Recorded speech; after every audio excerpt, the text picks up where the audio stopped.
Hello again and welcome back to another lesson of Lindsay Setchell's It's Not Rocket Science when it comes to horse and hoof care.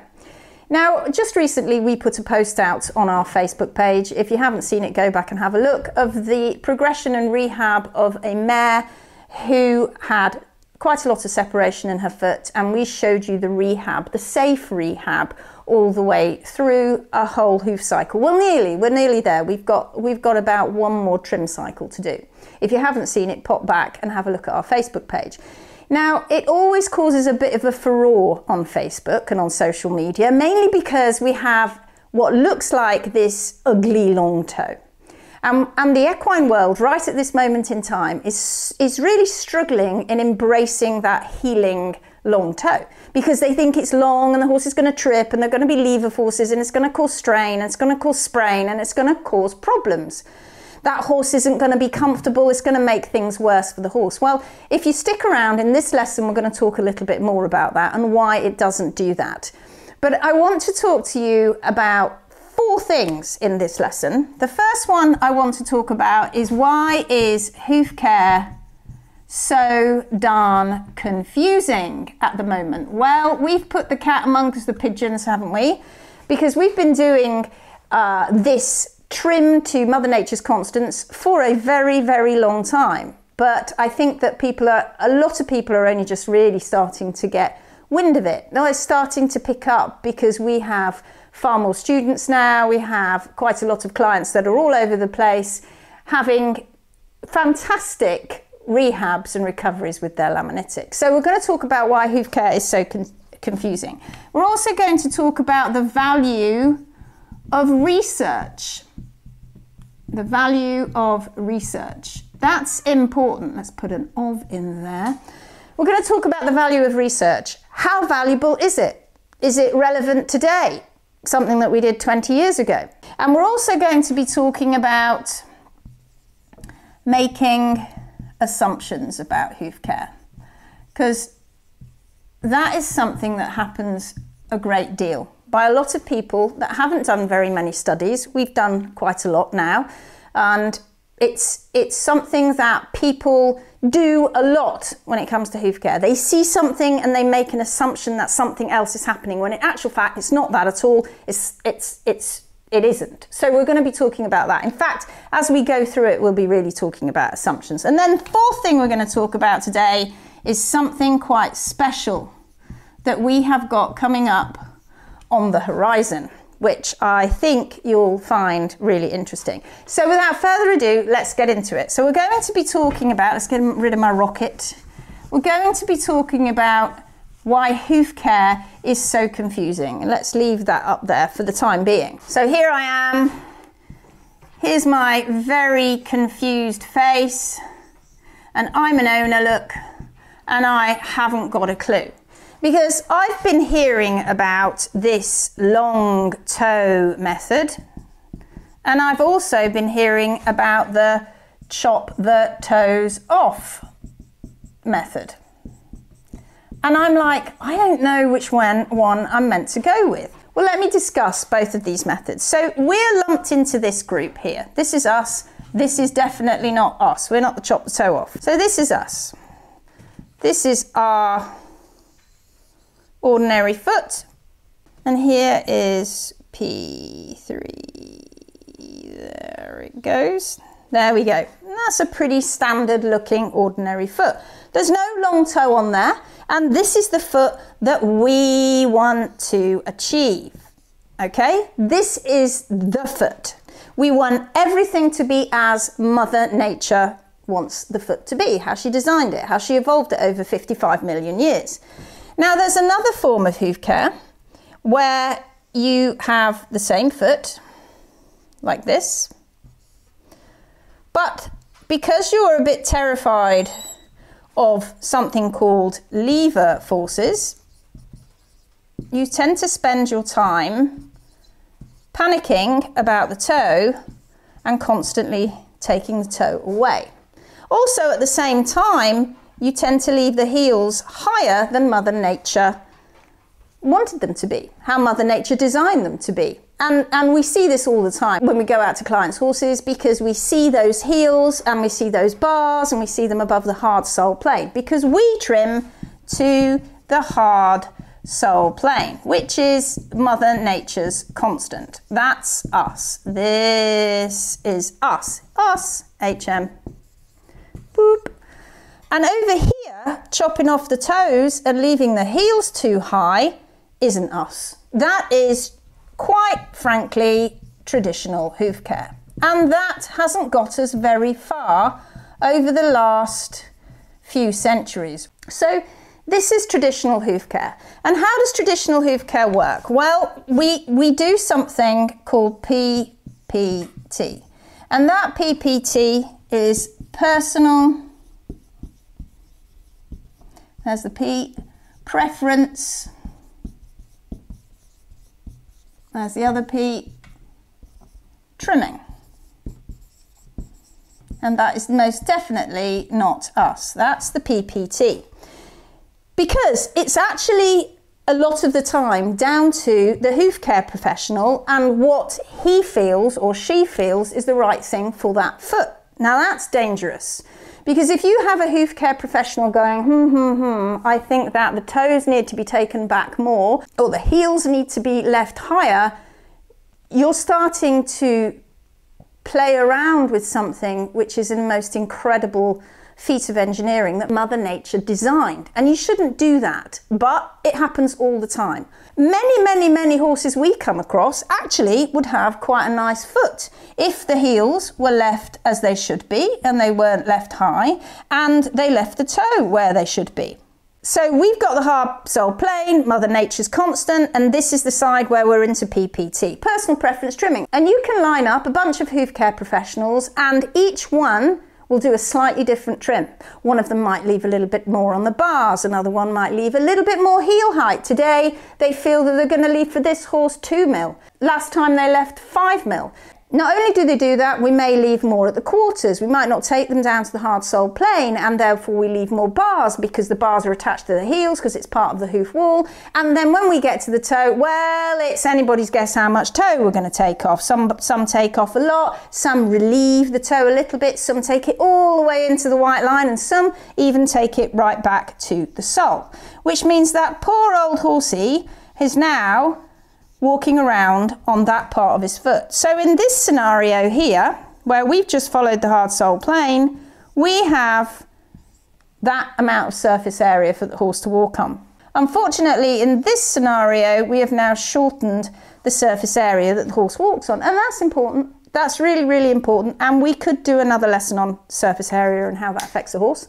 So this is the situation we have. We have two main methods. We have the traditional method where we're absolutely obsessed with taking the toe back because we want this to conform here. Now we want it to conform to something called the HPA, okay? That is the hoof pastern axis. And the hoof pastern axis is when we have the pastern and the hoof all in line, because in a normal healthy foot, it will be in line. And this is how many people are taught, but there's a big, massive problem with trimming to the HPA. And by that I mean always trying to keep the dorsal wall in line with the pastern. There's a massive problem with that. And the problem is that over 90% and more of horses that are out in the domestic world have not got very normal hoof capsules. They have distorted hoof capsules to one extreme or another. They have separation, they have chronic laminitis, they have issues with their hooves. So therefore, trimming to the HPA, which would be on a normal foot, wouldn't work, but it still happens. They still do it. They still trim to the HPA. In order to do that, you have to raise the heels. You have to keep going up with the heels to make sure you are doing this with the hoof capsule and you're dumping this area here. It's very common. We see it all the time, everywhere. My board's going to go, I think. We see it everywhere, all the time. I mean, constantly. We go out and that's the foot we see all over the place. And if you're at a yard, you're at a barn, you're at a livery yard, perhaps it's even your horse that has feet like that. They're everywhere and they're shortened and they look boxy and they're no good for the horse at all. And in actual fact, it tends to happen on the fronts more than it happens on the backs. They do this to the front feet all the time. So that's one of the reasons that front feet have so many problems, is because of this kind of traditional hoof care. So why is this happening? Well, we've told you that it's the HPA. This is the way that they've been trimmed. They have to trim to the hoof pastern axis, but that is no good as a guide, because that guide has now fallen on its face for over 90% of the horses that we deal with in the domestic world, because they have some form of pathology or sickness with their hoof. The other guide they use is the widest part of the frog. Really, we're not going to talk too much about that, but the problem with that is that doesn't work either, because the frog is atrophied. By that I mean it's sick most of the time. It could be contracted. It has issues. So here we are trimming to guidelines that are not fixed. They're not constant. They're not something that you can do with every single foot, because so many feet are sick. But unfortunately, it is what people do. They trim like that. And then they will find that they will leave the heels a little bit high. Perhaps a hoof care professional has come along, hasn't sorted the diet and management out with their owner, and then they trim down to the hard sole plane and the horse seems a little bit sore. And they're like, oh my God, I'm never going to do that again. And from that day forward, that hoof care professional never ever trims down to the hard sole plane. Not that they probably did in the first place, but they don't. Because they're worried the horse is going to get sore. Because we still have this big thing that we in the hoof care world, and here it is, I'm going to draw it, that we have a magic rasp. That is a bit like some kind of wand. We have a magic rasp, which is a wand. No, we don't. No, we don't. And if any hoof care professional tells you that they can come along to your foot when your horse has got chronic laminitis, navicular, and the various other issues that horses always deal with, and they say to you, if we reshape the foot in this way, or let's put some wedges in here, or then they've gone down the magic rasp route. We don't do the magic rasp route. We do, here she is, living in her heart, Mother Nature. Mother Nature 4HM. That's how we do it. That is us. Oh my God, my board is knackered. So let's move on, shall we? Let's talk a little bit more about the sick hoof. So we're going to still keep these up here, the traditional hoof care and our hoof care, but for this moment in time we're going to call the long toe method, because that's what people are calling it, and this is the cut the toe off method. So now let's look at a foot that was talked about very recently on social media as an example of why you don't leave a long toe. And this foot looked kind of like this, and I'm gonna kind of draw it. Okay, now that doesn't look too bad to start with, but actually this foot was very, very sick. So its coronary band was kind of down here. We had P2 coming in like this, and then we had P3 coming in, and this was P3. And there's the terminal arch all the way down here. Now this is a very sad, sick foot, because what's happened here is we've lost the majority of the pedal bone. Well, a good third of it. And here we have a completely confused, particularly down here, mess of stuff that is just going on in that part of the toe. It is a confused bunch of tissue that once was a lamella wedge and now is just a mess. This confused bunch of tissue is on this long foot. Now this foot was shown on social media as an example of why you don't leave the toes long, because the person who was doing the talk said that if you leave the toe like this, it's basically going to cause that, because it's got awful lever forces, and that is causing problems inside the foot, and that is going to cause these issues we see here, and it's terrible. Well, that, my friends, is not correct, because that had nothing to do with the toe. The toe was just an example of the separation that was being caused by constant laminitis that had never been dealt with. Laminitis that had never been dealt with. And let's just change pen's colour a minute. Let's have a bit of a change of pen colour. So this foot had acute and chronic, over the years, to get to this stage here. A lot of pain this horse suffered from, so that its pedal bone was basically removed. Now, like I said, that can't happen with lever forces. What actually happens is something called osteonecrosis. Now, we've talked about this before. I have done a whole lesson talking about this. Please go back onto the HM Facebook page to see it, and you'll understand more about osteonecrosis. Now, osteonecrosis is caused because of something called ischemia. Now, ischemia is blood loss. Basically, how a bone is not being supplied anymore by blood. Not only is it not being supplied by blood, but it's also not being supplied by the nutrients and, of course, oxygen. It ain't getting any. And so consequently what happens is, and this will be a laugh if I can do this here.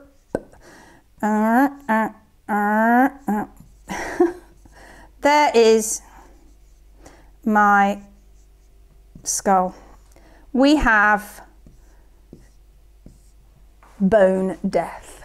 And that's what happens, because we have bone, which is the osteo, and the necrosis, which means it is dying. And that is what has happened to that bone. It has died. Now, it didn't die because there were lever forces. No, that's not what happens. And anyway, we've kind of proved that as being not true. There are no extraordinary lever forces on a horse's foot, because if that was the case, there is absolutely no way that we could rehab a horse the way that we do to Mother Nature's constants and allowing that toe to grow out. So what happens is this bone dies through constant bouts of laminitis, constantly having bouts of laminitis because of one major thing: the diet. The diet was never got on top of, and so consequently this poor horse suffered for many years as it lost its pedal bone. Also, the hoof care in many of these cases isn't right too, because that hoof care has employed a lot of this, PPT, personal preference trimming, which, like I said before, is a bit of an issue. So here we have a bone that is being lost. And the example that we were given is, oh, if you leave the toe like HM does to Mother Nature's constants, you're going to cause this. No, that's not what's actually going to happen. And that is a huge assumption by somebody who's never trimmed to Mother Nature's constants. This board's going to drive me mad because it's swinging about. So we're not going to go into a great big amount of detail about how this all happens, etc., but just suffice to say that this is caused by this ischemia. It's caused by this blood loss. It is not by the fact that there's so much pressure coming up through the sole, and guess what does that, folks? Chopping the toes off is a big reason for that. And as this pressure comes up through the sole, the pressure from that bone means that that bone doesn't have any more blood supply to it, and it dies. Now, if we come across a horse that has been suffering from laminitis for a long time, do you know what we do? We ask for x-rays, because that's important. We want to see the state of P3 inside, because once we've seen the state of P3, we can make decisions on whether we feel that it's the right thing to do to carry on with that horse. If we see that a horse is in this kind of situation, I'm afraid, as sad as it is, that horse cannot live any quality of life. And it's appalling. Because do you know what's really appalling? Humans did that. Humans did that. Not the horse. Don't let anybody tell you that the reason that horse's foot looks like that was just because he's just one of those horses. No. That was the humans not knowing anything about diet and doing an awful lot of that. Personal preference trimming and not understanding the diet of the horse. And this is rife. This is the traditional equine world, and it is so sad, and we are seeing more and more and more of that. I have my theories as to why this is increasing in the horse world, why we're seeing more and more of this, but that's probably for another lesson. Anyway, we move on. So that was telling you about what actually happens when you have a foot that has got half of its bone missing. It wasn't because it had a long toe. It was because the diet and the management were wrong. All right, so now we come to the way that we rehab horses. And here's P3 in here. It hasn't been lost. There is no osteonecrosis going on, so it's okay. We can rehab this horse and we can get on with it. And I want to see a horse rehabbed in 1 year. I don't want to see it take longer than that. In fact, what happens is each year, once you get through the first main hoof cycle, year on year out after that, the hoof just gets healthier and healthier and healthier and healthier. Always supposing that you stick to the diet and the management and you keep it species specific. Okay, and that is what we do. As HMB pros, we come along and we teach you all about that. That's what we do. And of course, we also do this and we also trim. But this is massive because this is the owner's job and this is 2/3 of the issue that horse is dealing with. And the hoof care is 1/3. So here we have this long toe method that we're all freaking out about because we think, my goodness, that we're going to have lever forces. Well, we can prove there aren't lever forces because we would never get a healing angle coming in. And this is the healing angle coming in. And this is what happens gradually, each time there's a trim, the foot starts to grow out this long toe. And yes, do you know something? It is ugly. It's not pretty. And the equine world's got to get used to ugly because they don't want to see the ugly. They're frightened of the ugly because they think of lever forces and a bunch of other things that basically just aren't true. And how do I know it doesn't work? Because in my career, I've literally done a 360.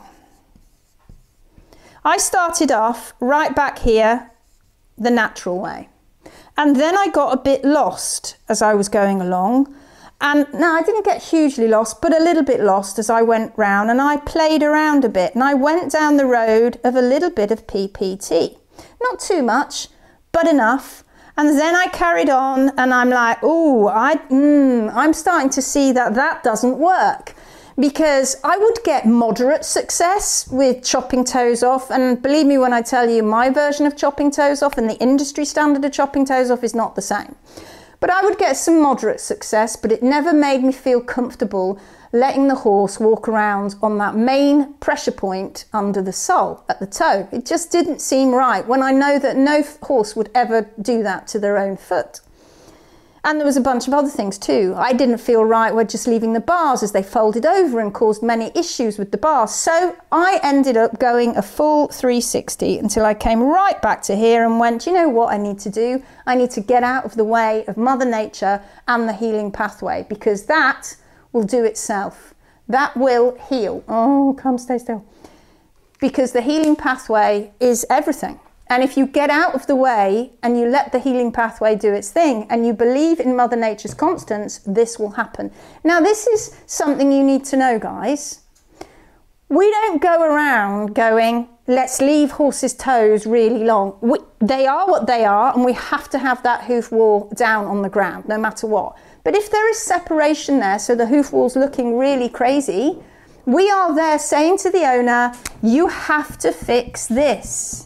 You have to fix the diet and the management, because if you don't, we will never even ever see that first part after about 8 weeks, this healing angle coming in with the natural pastern. We'll never see it happening. Because if we don't see this happening after about 8 weeks, we know that the owner isn't doing their end of the bargain. They're 2/3 of what needs to be done. So we have more conversations with the owner until we can finally get them into a situation where this horse is now on its healing pathway and growing out its toe. And in fact, it ends up doing a bit of this. In fact, this is more what actually happens in the end, because there's not enough material down here. And I've talked about that in previous lessons. So that's why we do what we do. Now you need to know that there are no lever forces that are going to tear that horse's foot off. There are none. And that is really important, because when you do this and you rehab like this, horses are more comfortable. Absolutely 100% more comfortable. Obviously, because they're not walking around on their sole, and their foot is in the right position because their bony column is in the right position. If you do it the other way and you continually chase the HPA, the hoof pattern access, and you chop off toes and you raise the heels, then you're going to have a bony column that's not in the right position, and then we go straight back to that horse that had that osteonecrosis and a bunch of other problems too. All right, I hope that cleared that up. Now, let's very quickly talk about the value of research, because we're running out of time. We've been around for ages. So let's talk about the value of research. Please don't listen when somebody talks to you and quotes research that is 20 plus years old. Now, the equine world in the last 2 years is moving fast. It's going very, very, very fast. We've forgotten about this because this was 20 years ago. And 20 years ago, we didn't take barefoot horses and really looked at them as a cohort. No. We took horses that were kept in unnatural conditions. And in fact, right till this day, research still does that, with far too many variables, far too many different hoof care methods in terms of chopping toes off, leaving heels high, putting shoes on, remedial shoes, etc., etc. So research, be very careful what research you read. Now, recently, we've had some fantastic research with Peder Fredriksson and Lars Ropstroff from the Swedish University of Agriculture and Agria Insurance. Now, they are, be warned, folks, if an insurance company is getting into research on horses, they're only doing it for one reason, which is to save them cash, to save them the big dollars. And what they're finding is that the new research they're doing on barefoot horses, particularly competition horses, is showing that, in fact, they have fewer problems. They do have fewer problems, and that means less money that they're paying out, which means that premiums are going to go up for people that keep their horses in a non-natural way. Maybe not right now, but mark my words, that is why an insurance company is getting in on the game. And I'm glad they are, because they need to be looking at this kind of research, not research that's 20 years old on a bunch of horses that aren't kept naturally and are not fed naturally and not trimmed naturally. And 20 years ago, they didn't know what they know now with Peder, Lars and Agria doing their research. So that's a little bit about research. Be careful about going, oh, have you done any peer-reviewed research? The answer to that is barely anybody has when it comes to barefoot horses. That last thing I wanted to talk about making assumptions. What does making assumptions do? You've heard it. It makes an ass out of you and me.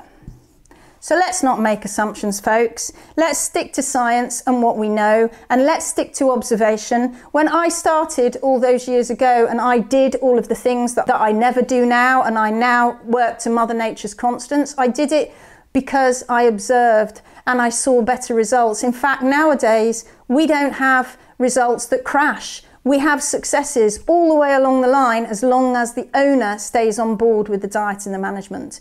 And before that, I would get moderate success. Moderate's not good enough. Moderate is not good enough. What we need is a very, very high rate of success. And in the equine world, sadly, there is a very low rate of success. And that has got to change. And finally, I'm going to talk to you about something very, very special that is coming to the equine world, and we all need to be very excited about it. We can't go around calling what we do the long toe method, because that does not do what we do justice at all. Because people just go, we're the people that leave toes long. No, we're the people that rehab horses' hooves by allowing the toe wall to be on the ground so that we've got good feedback, and also because it's Mother Nature's constants that we're working with, and because that's what the horse would do. But we can't go around the world calling it that. So we are bringing you, the world, something called the Phoenix Way. Learn to spell Phoenix, folks, because you're going to see it everywhere. The Phoenix Way. Look out for it, because that is what we follow. That is what we do. We do the Phoenix trim because we follow the Phoenix Way, and you need to start looking out for that because it's very, very, very exciting that owners can be part of, learning so much more about real, true hoof care. So I hope you enjoyed that lesson. I look forward to seeing you in the next one. Look out for the Phoenix.